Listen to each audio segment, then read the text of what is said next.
So Leute, ihr habt das Raymond Thruway B7 7.0.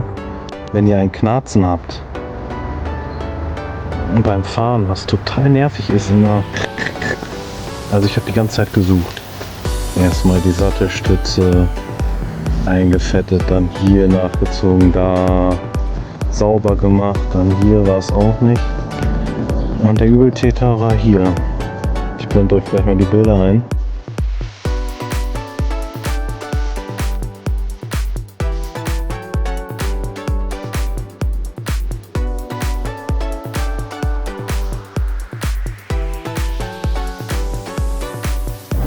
Ihr müsst das hier komplett zerlegen.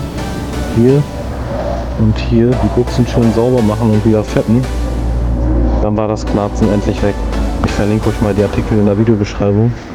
Dann schmiert ihr schön ein die Buchsen. Dann habt ihr das nervige Knarzen endlich nicht mehr. Ja Leute, ich hoffe ich konnte euch helfen. Ist jetzt schön sauber. Knarzt nicht mehr. Viel Spaß beim Fahren Leute.